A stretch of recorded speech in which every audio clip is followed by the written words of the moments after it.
미가야라고 하는 선지자가 전하기 전에 아합과 여호사밧의 신하들이 와서 선지자 미가야에게 이제 우리 임금이 당신을 불러오라고 했는데 당신을 통해 하나님의 말씀을 듣기 위함입니다. 다른 선지자들은 다 임금, 특별히 북이스라엘 임금 아합에게 다 좋게 말하니 당신도 좋게 말해 주기를 바랍니다. 이렇게 이제 말합니다.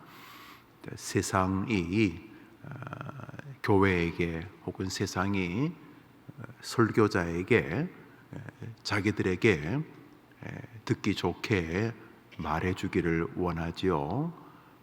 힘들 때는 위로를, 또 자기들의 어떤 연약함을, 격려를, 이런 보편적인 인간 정서에서부터 또 한때는 친일을 하던 사람들은 교회가 신사참배가 우상숭배가 아닌 것처럼 그렇게 말해 주시오, 또 이렇게 말하고, 또 작금의 시대에는 동성애가 사랑의 모습이라고, 아니면 소수자들이 가지고 있는 권리라고 말해 주시오, 이렇게 말하고, 또 인권 이런 걸 강조할 때는 교회가 인권, 또 정체가 불투명한 정의 이런 것을 말해 주시오. 독재 정권이 옳다고 말해 주시오. 독재는 악한 것이라고 말해 주시오. 시대는 계속 교회에게 요구하죠. 작금의 시대는 가만히 보니까 민주주의를 빙자한 인권, 소수자, 평등 이런 것이 진리라고 말해 주시오, 이런 시대로 보이죠. 이 수천 년 전에도 미가야라고 하는 굉장히 드문 하나님의 말씀을 전하는 선지자에게 사람들이 와서 지금 남쪽 유다 임금과 북쪽 이스라엘 임금이 굉장히 지금 사이가 좋은 상태입니다. 남쪽의 여호사밧 꽤 괜찮은 임금인데 망가졌고, 아합은 정말 자타가 공인하는 악할 임금인데 서로의 어떤 요구가 맞아서 지금 남북 서로 이렇게 아주 사이가 좋은 상태인데, 이제 전쟁을 하러 가기 전에 여러 선자들을 불렀는데 여러 선자들은 그 양쪽 임금들이 다 듣기 좋게 말하는데, 당신이 그래도 꽤 하나님의 말씀을 이렇게 잘 전한다고 하니까 당신도 와서 당신에게 듣기를 원하는 임금, 특별히 그 북쪽 임금 아합에게 당신도 좀 좋게 말하시오. 지금 신하가 그렇게 말하는 것입니다. 미가야가 제가 하나님의 말씀을 전하겠습니다 하고 이제 궁궐로 갑니다. 궁궐로 갔더니 남쪽 임금 유다 여호사밧과 북쪽 임금 아합이 이렇게 앉아 있는데, 아합은 평소에 이 미가야 선자를 별로 좋아하지 않았습니다. 그 미가야 선자가 하는 말이 자기 주변에 있는 약간은 사이비성 선지자들과는 자꾸 이렇게 질이 다른 쪽에 자꾸 이렇게 말을 하는데 좀 듣기가 거슬리고 불편해서 웬만하면 미가야를 통과하고 자기 주변에 있는 또 이렇게 좀 관리가 되는 그런 목사들을 데리고 이제 정치를 하고 있었는데, 이번에 전쟁은 좀 적들도 만만치도 않고 그래서 어떻게 할까 하는데, 자꾸 남쪽 임금 여호사밧이 내가 듣기로는 그 미가야라고 하는 선지자도 있는데 그 사람에게도 한번 우리 전쟁하는 게 좋은지 물어봅시다. 자꾸 이러니까 그 나라와 나라 사이에 또 이렇게 격이 있고 해서 마지 못해서 이제 미가야도 좀 데려와 봐라 해서 지금 미가야가 이제 궁궐에 이제 들어가게 된 것입니다. 미가야를 통해서 이번 전쟁에서 어떻게 되겠는가 이렇게 묻습니다. 이스라엘을 전통적으로 괴롭혔던 나라들이 몇 있습니다. 바벨론, 또 아수르, 또는 아말렉, 이런 아말렉은 뭐 나라라기보다는 도적대 같은 건데 등간에 괴롭힌 건 괴롭힌 거죠. 괴롭히고 그 다음에 하나가 이제 아람 나라였습니다. 아람의 군대가 만만치 않았기 때문에 또 아람은 굉장히 전술이 뛰어난 민족이었기 때문에 이 아람과의 전쟁은 이 두 나라, 원래는 한 나라지만 남북이 우리나라처럼 나뉘어진 것처럼 남북 이스라엘 유다와 이스라엘이 서로 좀 평소에는 사이가 좀 안 좋았는데 워낙 적이 세다 보니까 그래도 우리가 다 같은 핏줄인데 하면서 이제 연합군을 이제 조직하게 된 것이죠.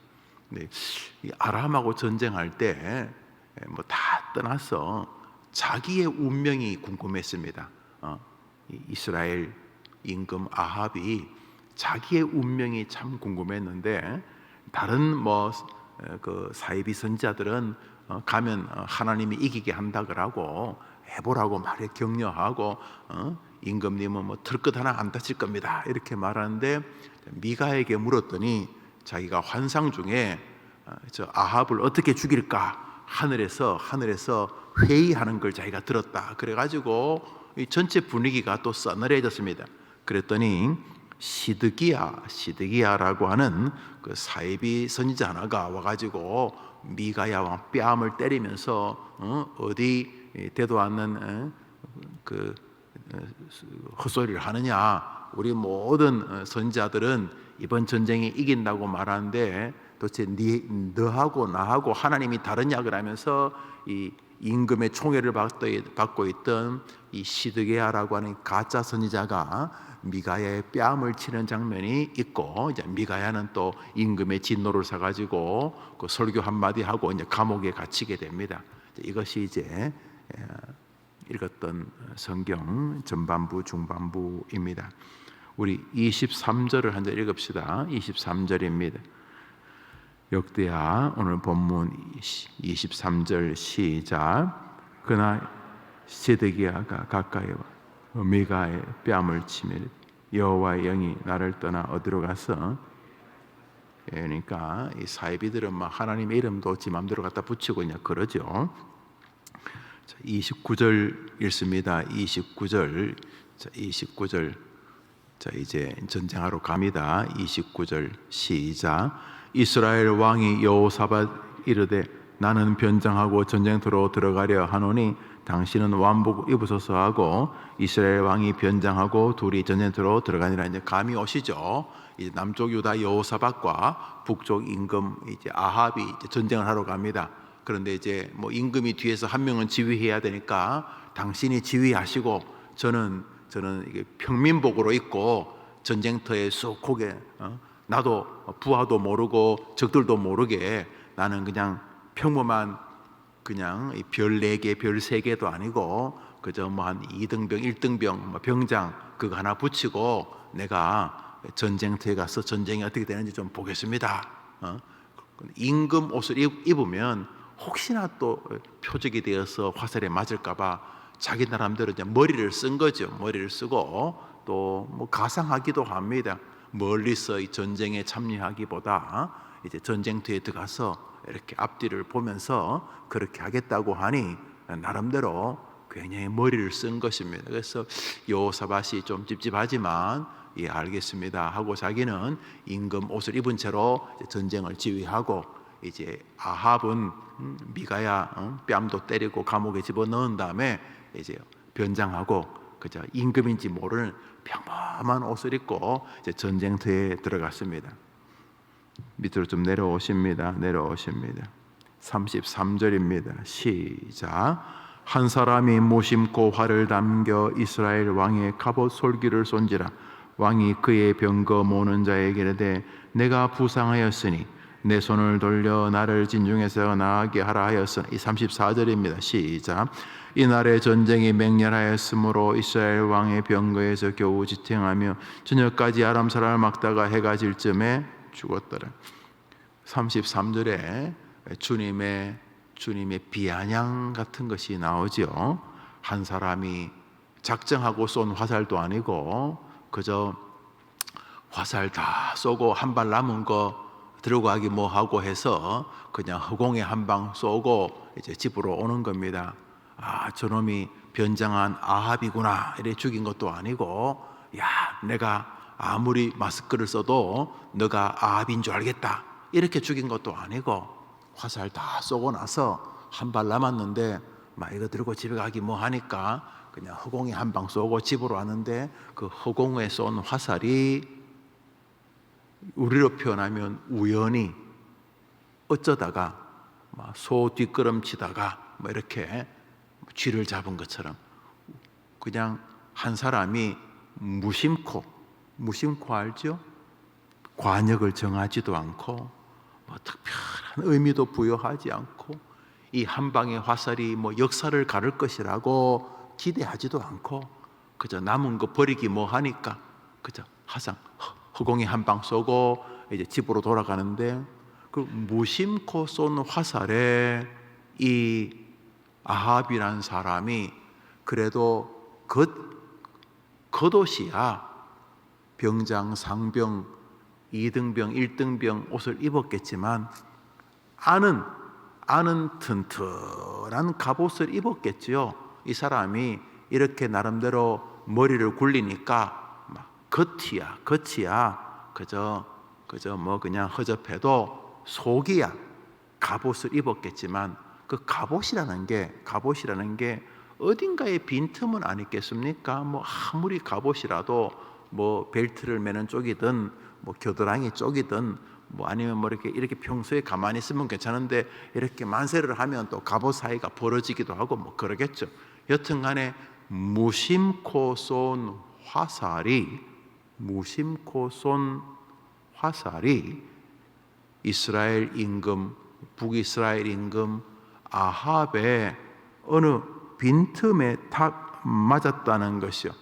솔기라고 하는 어딘가 이음새 부분에 탁 맞았는데 거기 독이 있었는지, 멀리서 허공을 날아오다가 가속도가 붙어서 조금 더 심하게 박혔는지, 아니면 우리 몸 가운데 굉장히 예민한 어떤 부위에 박혔는지 화살이 턱 박힌 거예요. 그래도 2000년 전이든 3000년 전이든 자기 나라의 가장 기술이 좋은 의사가 백악관 청와대 주치 아니었겠습니까? 그래서 뭐 화살이 아무리 박혀도 또 용한 의사를 만나면 어떻게 또 치료도 할 수 있는데, 문제는 화살이 박혀서 빨리 후방으로 가려고 하는데 진흙탕이 되고 뭐 옆에 있던 무슨 뭐 마차가 뭐 이렇게 바퀴가 빠지고 해서 이게 빨리 가서 치료를 해야 되는데, 이상하게 무심코 날아온 화살이 박힌 데다가 평소처럼 잘 갈 수도 있던 길이 적으로 인해서, 진흙탕으로 인해서, 마침 내리는 비로 인해서, 마침 갑자기 온 눈으로 인해서 길이 빙판길이 되었는지 여튼간에 가지를 못하게 됩니다. 이 피는 자꾸 흐르고 몸은 자꾸 아파지는데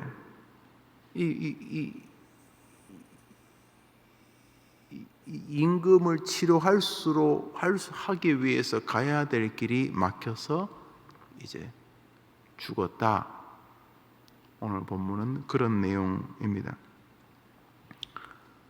우선 하나님의 말씀과 이 아합의 이 젊은 친구들이 표현하는 이 잔머리 굴리기가 충돌을 합니다. 하나님의 말씀은 듣기가 싫고, 또 들어도 가급적이면 자기 가려운 데를 좀 이렇게 목사가 이렇게 혹은 뭐 선지자가 이렇게 혹은 성경으로 뭐 집에서 이런 날조로 이렇게 좀 자기를 이렇게 긁어주면 가려운 데를 그런 정도 말씀이 그저 내 가려운 데를 긁어주는 정도여야 되지 뭐 말씀이 나를 뭐 이래라 저래라 그러고 뭐 말씀에 의해서 내 길이 정해지고 그건 번거롭고 나도 다 내 인생이 있고 나도 다 살아온 만큼 내 경륜이 있고 나도 다 생각이 있는데 뭔 목사 따위가 자꾸 그 뭐 말씀이라 그러면서 날 자꾸 불편하게 하냐. 그죠? 말씀은 내가 좀 평안해지는 수준까지만 말씀이고 그 앞뒤를 넘나들면 나는 동의하기 어렵다. 이제 이게 이제 아합의 인생관이죠.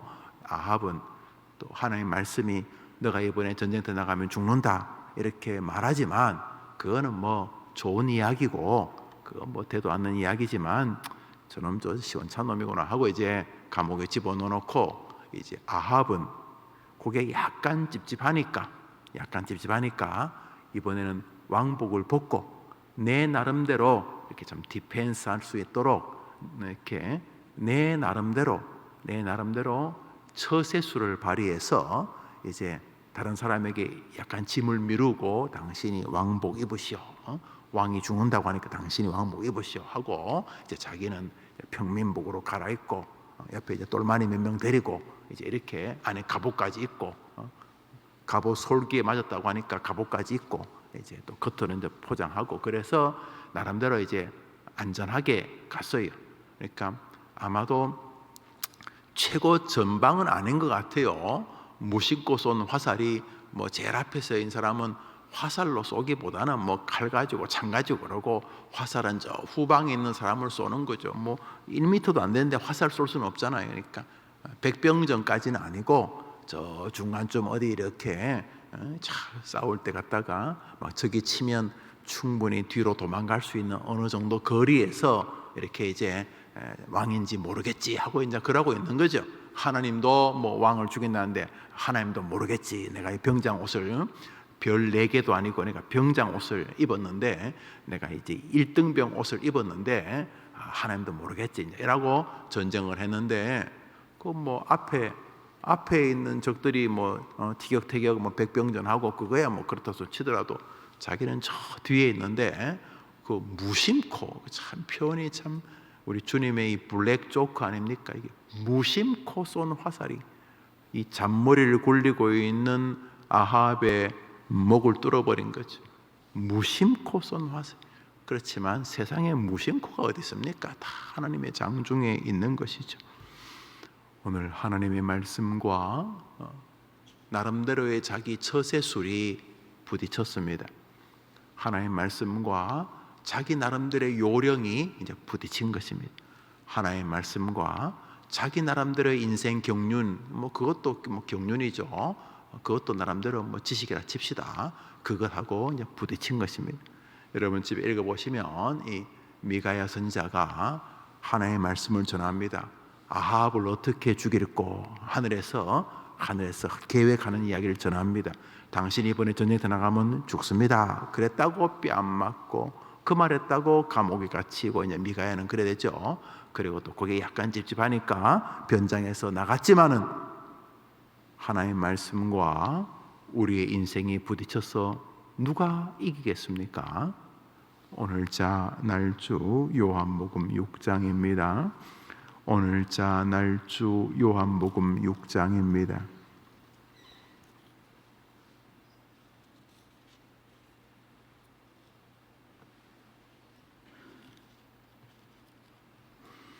오늘자 날주 요한복음 6장입니다.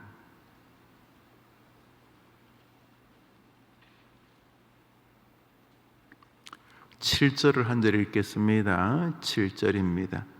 오늘자 날주 요한복음 6장 7절입니다. 시작. 빌립이 대답하되 각 사람으로 조금씩 받게 할지라도 200데나리온의 떡이 부족하리이다. 우리 9절을 읽습니다. 9절입니다. 시작. 여기 한 아이가 있어 보리떡 5개와 물고기 2마리를 가지고 있나이다. 그러나 그것이 이 많은 사람에게 얼마나 되겠사옵나이까? 예수님의 오병이어의 사건이 있기 전에 두 제자의 말이 나옵니다. 하나는 빌립이고 하나는 안드레입니다. 빌립이 말합니다. 이 많은 사람들을 우리가 어떻게 먹이겠느냐? 주님 이렇게 말씀하시죠. 이 복음서에 다 나오는 사건이죠. 그랬더니 이제 빌립이 오늘 본문에서는 200데나리온이 있어도 200데나리온이 최소한 있어야 뭐 빵 한 개라도 이렇게 돌릴 수 있을 것 같습니다. 없다는 말이죠. 200데나리온이 있어야 지금 우리 뭐 가지고 있는 돈이 200데나리온 안 됩니다. 이런 내용이고, 이제 안드레는 예수님이 이렇게 설교를 하는 동안 어린애가 뭐 뺏은 건 아니겠죠. 안드레가 뺏었겠습니까? 어린애가 이게 뭐 가끔 저도 이제 가다 보면 우리 유치부 또래 아이들이 그 자기가 입에 빨고 있던 사탕을 나한테 가끔 줄 때가 있어요. 또 이렇게 과자도 하나씩 줄 때가 있고, 아마 그 텔레비전에서 보던 사람이 우리 아이들이 밑에 영상에서 저를 보니까 앞에 있으니까 뭐 하나 주고 싶어서 자기 먹던 거를 주기도 하고, 이거 귀한 거죠. 또 아이들 뭐 칩 이런 게 있다가 또 하나 주기도 하고 이렇게 하죠. 이렇게 뭐 좋다는 표현 같죠. 뭐 미우면 안 줄 텐데, 그런 것처럼 어린 뭐 한 초등학교 2, 3학년 아이가 자기가 이렇게 가지고 있던 도시락을 예수님에게 이렇게 주고 싶었나 봅니다. 뭐 안드레가 어린애 걸 뺏었을 리는 없으니까. 그러니까 아저씨 이거 예수님 갖다 드리면 안 돼요? 뭐 이런 정도였겠죠. 그래서 어린애가 그 예수님에게 그저 계속 이렇게 자기들 앞에서 뭐 하고 있고 애를 쓰고 하시니까 애틋해 보였는지 어린애가 자기 도시락을 마침 그 앞에 있던 안드레에게 아저씨 이거 저 설교하신 예수님 드리고 싶어요. 뭐 이랬겠죠. 열어보니까 뭐 그냥 인절미 뭐 하나를 그냥 가위로 이렇게 한 5등분 이렇게 한 그런 애 도시락 하나 하고, 그 갈릴리 바다에서 잡히는 뭐 조그만 모래무지, 미꾸라지 같은 거, 그런 거 튀긴 거 한 2마리, 이게 뭐 애 도시락이니까 이거는 뭐 그냥 그런 거예요. 그래서 안드레가 예수님한테 이 도시락을 딱 내미는데 거기에 엄청난 믿음이 있는 게 아니라 약간의 냉소가 있습니다. 예수님한테 떡 내민 도시락이 이게 어른의 식사도 아니고 애 식사, 이 장난 한 입에 톡 털어넣으면 뭐 약간의 그 예수님에게 이 베드로, 야고보가, 안드레가 뭐 비아냥거렸다고 하기는 좀 그렇고, 예수님 이거 뭐 이렇게 예수님 뭐 지금 남자만 5,000명이 넘는데 이거 전부 다 합니다. 이런 말인데 그게 그저 뭐 한 입에 넣기에 부족한 그 정도의 음식인 거죠. 빌립이나 안드레의 말 속에는 우리 주님의 전능하신 뿐만 아니라 이 본문의 병행 본문에 보면 너희가 먹을 것을 주라 이렇게 말한 그 뒤에 나오는 사건인데, 빨리 보냅시다 이렇게 말할 때 주님이 너희가 먹을 것을 주라 이렇게 말했을 때에 이제 나오는 반응들입니다. 우리가 이 수많은 사람을 먹을 걸 주라고요? 200데나리온 더 듭니다. 그리고 지금 이 밤도 어두워지고 여기 빈들입니다. 식당도 없고 있어도 안 되지만은 불가능합니다. 그 다음에 이제 안드레가 도시락을 들고 왔는데 그게 엄청난 믿음이라기보다는 제자들의 하는 말이 진실이라는 것을 증명하는 거죠. 예수님 이 음식이라고 보십시오. 애가 그 예수님 뭐 애 쓴다고 이렇게 내놨는데 코끼리 비스킷 아니면 이게 이렇게 그러고 있는 것입니다. 예수님께서 하신 말씀과 그들의 상식이 충돌하는 거죠. 안 된다는 것입니다. 200데나리온이 어쩌고 뭐 빈들이고 뭐 밤이 깊고 어디서 사 먹이겠습니까? 뭐 애 도시락 가지고 뭐 하겠습니까? 뭐 이런 겁니다. 똑같은 것이죠. 말씀과 제자들의 가치관, 상식, 경험, 자기들의 지식 뭐 이런 게 이제 부딪히는 거죠. 그러니까 이 지하들의 전체적인 정신은 예수님 말을 뭉개는 거죠. 뭉개는 거. 빨리 집에 보냅시다. 자꾸 그 뭐 그러지 말고 이 말이죠. 그걸 에둘러서 옛날에는 아합은 미가엘을 뺨을 때렸지만 제자들은 뭐 뺨은 못 때리고 예수님 뺨은 못 때리고, 그렇지만 정신은 똑같은 거죠. 말씀과 그들의 자기들 생각에는 빛나는 경륜이 부딪히는 거죠. 내가 80이나 살았는데 내가 뭐 모르겠냐 뭐 이런 거 있잖아요. 내가 PhD 학위가 몇 개인데 이런 거 있잖아요. 그래서 예수님 말씀과 제자들의 생각이 오늘 또 부딪히고 있습니다. 그때 주님 뭐라 하십니까? 사람들을 다 자리에 앉혀라. 그 네가 안 낸다고 하던 그 애 도시락 한번 줘봐라. 애 도시락.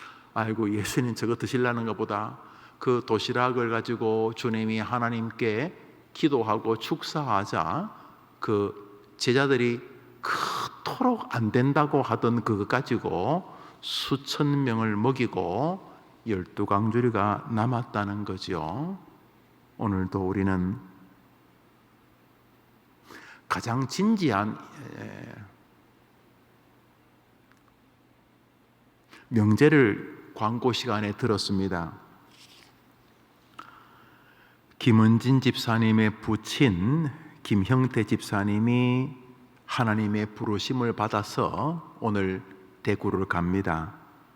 전영주 집사님의 모친 김정희 집사님이 하나님의 부름을 받아서 오늘 대전으로 갑니다. 지금 제가 광고를 했죠. 얼마 뒤에는 제가 여러분의 이름을 부르겠죠. 여러분은 광고 시간에 여기 김용우 목사가 소천했다는 광고를 듣지 않겠습니까? 그렇죠? 아닙니까? 우리가 다 듣게 되겠죠.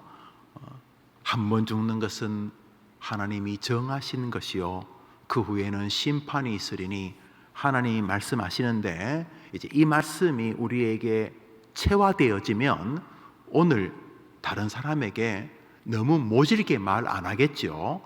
죽을 사람이 지금 뭐 남에게 그렇게 모질게 하겠습니까?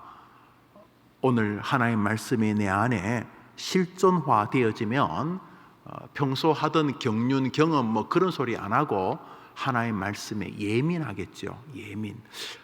오늘 두 분이 돌아가셨구나. 오늘 교역자들이 또 성도들과 함께 멀리 지방에 장례식 갔다 오겠구나. 어느 날 저 이름에 내 이름이 불려지겠지. 왜? 말씀이 한 번 죽는 것은 하나님이 정하신 것이다 그랬으니까. 그러면 나는 어떻게 해야 될까? 뭐 비아냥거리고 뭐 그게 아니라 이 말씀이 내 삶에 깊이 침투하면 오늘 내가 어떻게 살까? 뭐 우리가 날받아둔 거는 맞는데 그 언젠지는 잘 모르기 때문에 그렇지만 우리 칼빈주의 사상은 바로 오늘이 내 인생의 마지막 날이다. 말씀이 준행될 그런 마음으로 오늘 옆에 앉은 사람이 참 귀한 사람이다. 마지막으로 예수님 이야기할 수 있는 사이니까 나가면서 권사님 참 예수님 좋아요. 집에 가서 이제 애들 학교 보낸다고 깨울 때, 출근시킬 때, 얘들아 진짜 예수님 좋다. 죽음을 앞둔 사람이 해야 될 가장 멋진 일은 땅끝까지 가서 복음을 증거하라는 명령일 수밖에 없으니까 오늘 말씀이 내 삶에 영향을 미치는 사람은 그래 살 거고, 뭐 죽기는 무슨 뭐 언제가 죽겠지 뭐 이러면서 말씀과 내가 뻗뛰는 내 나름대로 인생관이 있는 사람은 오늘도 계속 충돌이 벌어지겠죠. 오늘 무엇을 하든지 여러분의 가지고 있던 생각보다 말씀이 승리하는 여러분 되기를 축복합니다. 한번 따라합시다. 오직 말씀. 우리 주님 가르친 기도로 예배를 마칩시다. 하늘에 계신 우리 아버지여, 이름이 거룩히 여김을 받으시오며 나라 임하옵시며 뜻이 하늘에서 이룬 것 같이 땅에서도 이루어지이다. 오늘날 우리에게 일용할 양식을 주옵시고 우리가 우리에게 죄 지은 자를 사하여 준 같이 우리 죄를 사하여 주옵시고 우리를 시험에 들게 하지 마옵시고 다만 악에서 구하옵소서. 대개 나라와 권세와 영광이 아버지께 영원히 있사옵나이다. 아멘.